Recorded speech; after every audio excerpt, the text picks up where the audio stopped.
friends, my name is Shannon. Welcome to the Cozy Tea Place. Today we are overanalyzing every aspect of the upcoming season 3 of Bridgerton on Netflix. Let's go! I am a huge Bridgerton fan, mostly of the books. What can I say? I read all 8 of them. I've reread all 8 of them. I really love them. They're just like little nuggets of joy and comedy and humor and amazing dialogue and love, and they're so fun to read. And so needless to say, I was really excited about when they were turning it into a show, not only because it's one of my favorite book series to just like kind of escape into, but also because romance novels aren't really adapted into movies, TV, unless it's like Jane Austen, who, if you know me at all, you know I adore, which is probably no surprise with my love of Bridgerton. But it's either that or something young adult, like The Summer I Turned Pretty or To All the Boys I've Loved Before, which are both wonderful, but like, come on, give me some real romance novels. So I was so excited when it was announced it was coming out, especially it being done by Shonda Rhimes. You know it's going to be done really well. I have issues. I have my own personal issues with the adaptation, but I still watch it every time it comes out. Of the past 2 seasons that have come out, I was so excited. I really enjoyed the first season. The first book is called The Duke and I by Julia Quinn. She's the author of the novels. It's my least favorite book in the whole series. So I was like looking forward to the television adaptation, but also kind of like, okay, I can't wait for season 2 or season 3 if they go in consecutive order, which we'll get to in a minute. My favorite book in the whole series, 8-book series, epilogues, all of the things, is book 2, The Viscount Who Loved Me, which is Anthony and Kate's story, which was represented or adapted in season 2 of Bridgerton. I don't think I'm usually a stickler for book to movie adaptations or book to TV adaptations, but I actually don't think it's that harsh to say that they took quite a few left turns from the plot. I think there's room to love both, like despite all of the differences and everything, like as I'm clearly excited about season 3 and really still excited to watch and I'm invested, but I'm kind of like, why did you do that? Like, why? If you have any qualms or any like things to say about season 2, whether you liked it or didn't like it, let me know. And if you're a lover of the book, then you probably know exactly what I'm talking about. Side note, I will say for season 2, I think that they nailed the characters. I think they did a really great job. Kate and Anthony were perfection. One of my biggest complaints about the season was that we didn't get enough time with them. But again, besides the point. So all this to say, just that I think I'm a little qualified to talk about the next season. They're making some monumental changes going into this next season, so I thought it would be fun to talk about. And they also just released our first look. The first 4 pictures. I'm gonna analyze the crap out of them. Before I do anything, I need more tea though, so okay. So this past weekend, Netflix had their annual Tudum event. Every single time they do this, they release sneak peeks, photos, like trailers, interviews of all of these upcoming seasons or shows or movies that they have planned. They closed out the first hour with Nicola Coughlan, who plays Penelope Featherington in Bridgerton, obviously. Or if you don't know, I'm gonna go over it. She's the star of season 3. Last time Bridgerton was part of Tudum, we got a full clip of Anthony and Kate for season 2 of Bridgerton, and I was crossing my fingers hoping that we would get something like that, or a trailer, or at the very least, the other thing on my mind was a release date. Like, please just tell me what to mark on my calendar. I just want to know. Unfortunately, we didn't get either of those things. We did get a couple of really good interviews, and we also got 4 brand new photos from season 3, which, like, the more I look at them, the happier I am. So I am really excited, and I'm going to go through each one of those, kind of talking about where I think it is in the series, what's going on, talking about the glow-ups. They look amazing, so we'll get there. First, I wanted to go over some basics. The first 2 seasons were made under the umbrella of Shonda Rhimes, and the showrunner was Chris Van Dusen. He kind of was the one in charge of everything, season 1 and season 2, and then he stepped down. I think they actually announced it at the beginning of season 2, so now his co-writer is stepping up as show writer for at least seasons 3 and 4. That's what we know for now. Her name is Jess Brownell, and she's been a part of the Shonda Rhimes family for years, if not a decade. So I don't expect to see any crazy thematical changes, anything, you know, really different, especially because her and Chris Van Dusen worked so closely together on the first 2 seasons. And I think Chris Van Dusen is actually staying on as an executive producer as well. He's just kind of like stepping down, not needing to be in charge of everything. Jess Brownell has actually done a couple of interviews talking about the next point that I'm going to bring up, and it sounds like she has a really good grasp on Colin and Penelope. And if you don't know, season 3 is centering around Colin and Penelope. Colin Bridgerton and Penelope Featherington. I'm thrilled. I'm really excited. If you are a fan of the book series, you might be confused that Colin and Penelope's book is book 4. They are technically skipping over the 3rd book and just kind of going out of order for a little bit. The 3rd book is traditionally or canonically, Benedict Bridgerton's book. He is the 2nd Bridgerton brother, second oldest after Anthony. And that book is called An Offer from a Gentleman. But now season 3 is going to be based on book 4, which is called Romancing Mr. Bridgerton, which is Penelope and Colin's stories. We're just doing a little switcheroo. I'm assuming that means Benedict will get season 4. I don't know. But the main focus right now is Colin and Penelope. And if you don't know, they've hinted at these two from the very beginning. They're also hinted at from the very beginning in the book series, because it's ragingly obvious that Penelope Featherington is in love with Colin. I really have loved how they've played up their friendship, their dynamic in the first 2 seasons leading up to now. In the books, jumping from, so if we just forget about book 3, when we jump to Colin and Penelope's book, book 4, there's about an 8-year gap between the first 3 books taking place and their book taking place. There's a lot of time. Everything that you saw in season 1, like the dynamic between the two of them, Penelope being like so unrequitedly and naively in love, like just like kind of really young love, that's still all there. And then there's like this huge jump where, you know, they grow up and they grow into who they are and into adults and just know themselves a little more. I kind of am assuming they're not going to be doing the time jump or a time jump in the show.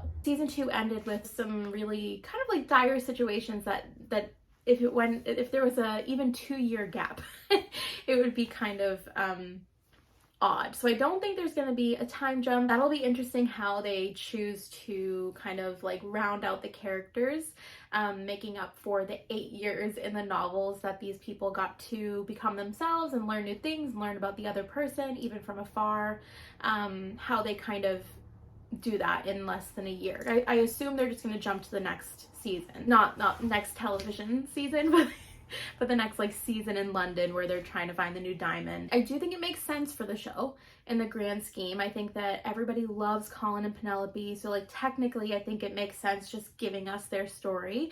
Although I really love like the pining between the two of them, so I wouldn't have complained if we had to wait another season of seeing them just like be tortured, or Penelope, poor thing, but of just Colin being a dum-dum. And then just like imagine the groveling and like the shock and the oh my god, like after 8 years. Oh, it's so good. But anyway, I think it makes sense for the show.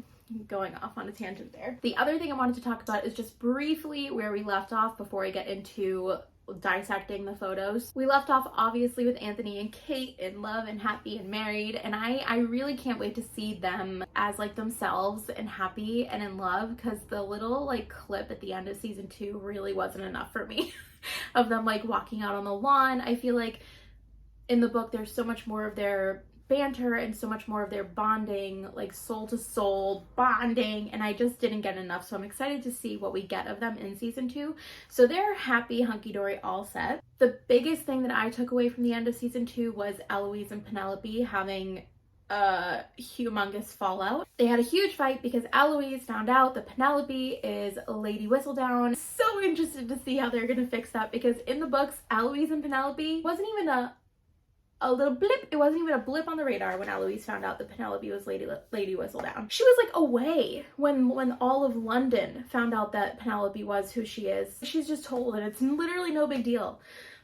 I don't know how they're gonna fix that, and I'm stressed. We left off seeing Penelope. the other big thing was that she heard Colin talking about her with a group of gentlemen at a ball, saying, oh, I would never court Penelope, or I've never thought about her that way, or whatever the heck he said. And she's obviously very upset, and that rocks her world. And I think it's after that that she goes back home and has the fight with Eloise, and the poor thing is not in a good way. And then we leave her off seeing her. She's kind of like has a new, I almost felt like a new determination. She's like, I'm still gonna be Lady Whistledown. This is what I'm doing. I want my own life. I want freedom. I want money so that I can get away from my crazy family. I'm really interested to see how they handle it. I know in interviews, Nicola Coughlan and Luke Newton, who plays Colin Bridgerton, have both said that they understand the fans' love of the books, and especially Colin and Penelope's story. And I, at Tudum, at that event, Nicola did an interview saying that she, I don't know if it was a producer or a writer or the director, whoever it was, but it sounded like it was very collaborative. And if Luke and Nicola were like, hey, like, do you think we could incorporate this from the book or this line that's kind of reminiscent of the book? It sounds like they did that, and the team, the crew, whoever it was receptive to it. So we'll see. I can't move on until I say, because I really want to know what you all think. I have major issues with a couple things, but the one thing that I want to talk about is how they've handled Penelope's character. Not just her character, her person, but like her character, who she is. I know it doesn't sound like I do, but I understand that the TV show is a separate thing entirely from the books. It's like inspired by, and I do understand that. It's just frustrating that Penelope is easily the most loved character of the whole series, the book series. And I feel like she's been made to be, if not a villain, a very unlikable character. And if they're not going to do that 8-year time jump, then I don't see how it can be blamed on, or how her youth could be an excuse for her behavior, or her like naive love of this guy who's giving her nothing in return for backstabbing a friend. Like, none of that is in character for Penelope, in my personal opinion. And it really bothers me. And I remember hearing an interview, I think it was for season 1. And I remember an interview, I'm not sure who said it. Something was said about how the changes that they made for Penelope, and how like women are allowed to be complex. I agree with that, obviously. I'm like a complex woman myself. But it really bothered me because Penelope in the book, as a nice, sweet, naive in the first 3, just like so pure, so open to love, smart, witty, all these things. That's not a not complex woman. You can be kind and open and worrisome and be a complex woman. You don't need to be a backstabbing person to be a complex woman. It really bothered me. It really bothered me. Her character is just really precious to me, especially as like one of the first representations of a plus size woman we're gonna see in the romance space on such a large scale. I don't know. It doesn't sit right with me, and I hope that they really make up for it, frankly. I think that Penelope, the character in the books, is still in there 100%.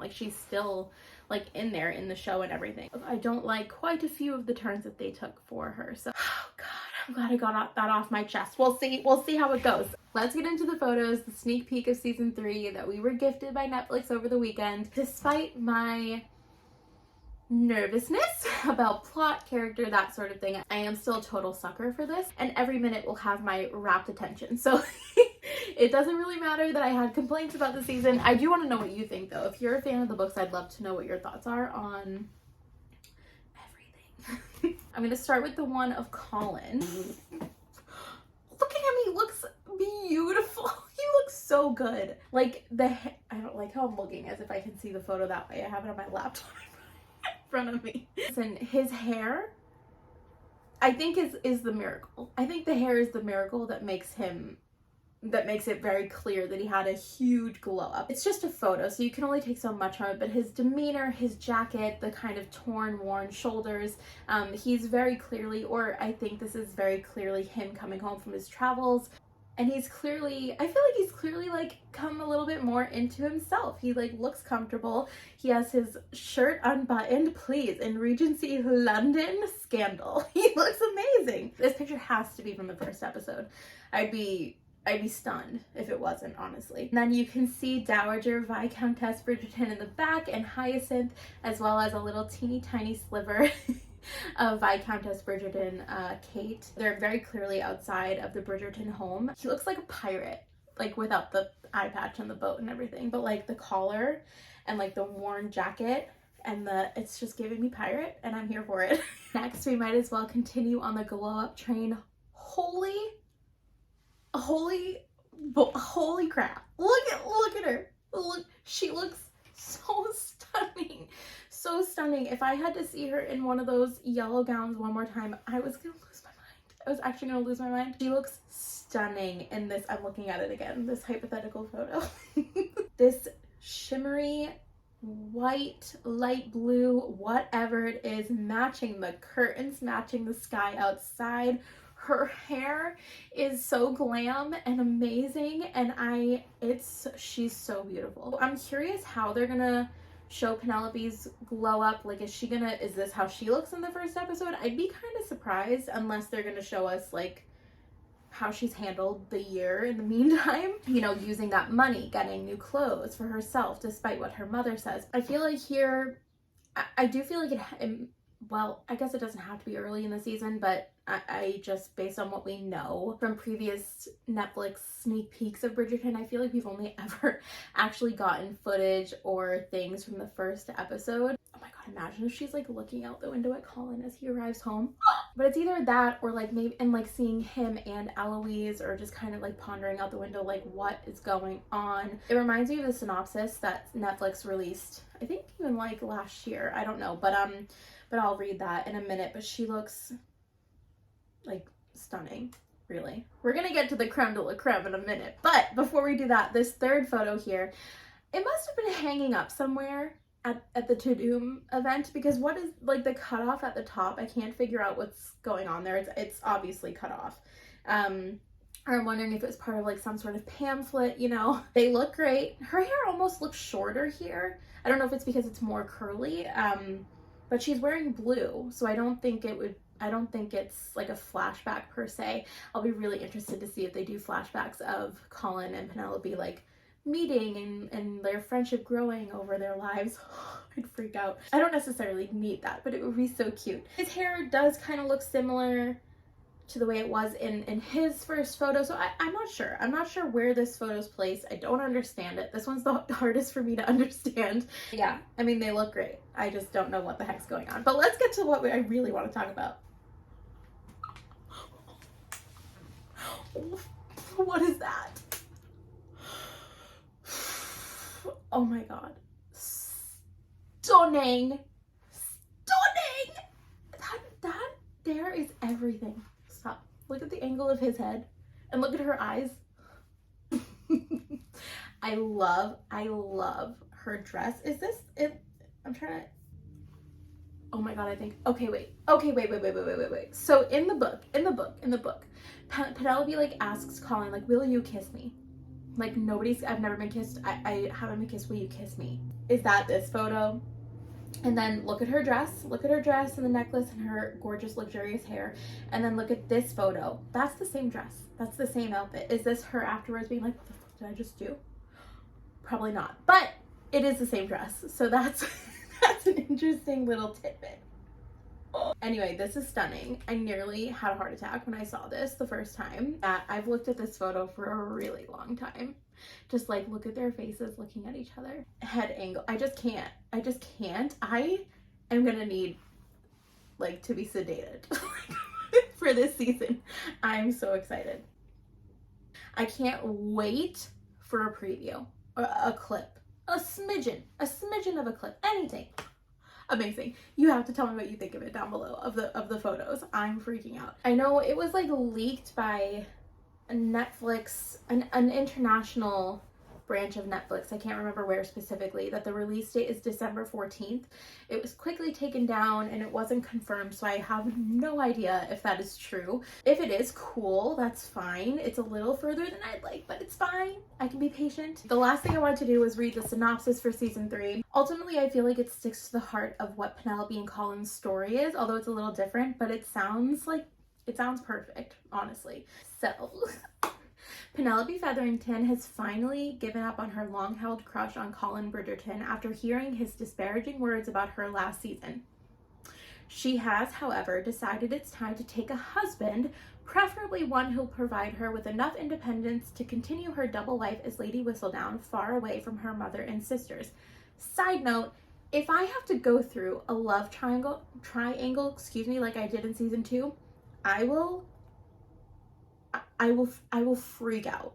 That cannot be the case. It doesn't sound like it's gonna be the case as I continue, but I just needed to say that, okay? But lacking in confidence, Penelope's attempts on the marriage mart fail spectacularly. Meanwhile, Colin has returned from his summer travels with a new look and a serious sense of swagger. Yeah, I saw it, thank you.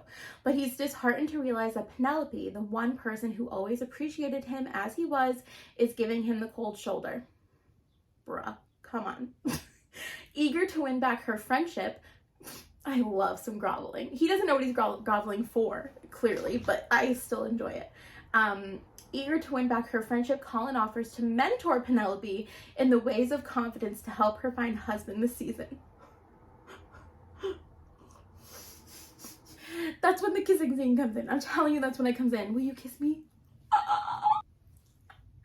But when his lessons start to work a little too well, Colin must grapple with whether his feelings for Penelope are truly just friendly. Complicating matters for Penelope is her rift with Eloise, who has found a new friend in a very unlikely place, while Penelope's growing presence in the ton makes it all the more difficult to keep her Lady Whistledown alter ego a secret. Excuse me, that just made me think, is Eloise gonna be friends with, like, Cressida?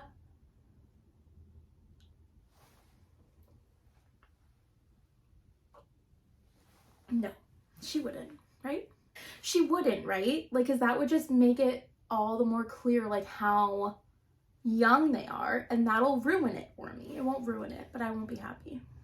Anyway, I'm stoked. I kind of want to do a scene by scene moment of the book of what I'm anticipating and hoping for, but I don't want to, like, go crazy, but I am a little crazy. So if you are also excited, please let me know. I will be, reacting and talking about all of things Bridgerton moving forward whenever the heck we get them. Thank you so much for being here with me and going on this fangirl journey to Regency London. I'm so excited for possibly December 14th. If you'd like to come along with the journey for me, if you'd like to come along on the journey with me in the future, please feel free to subscribe, and I will see you guys next time. Thank you so much. Bye.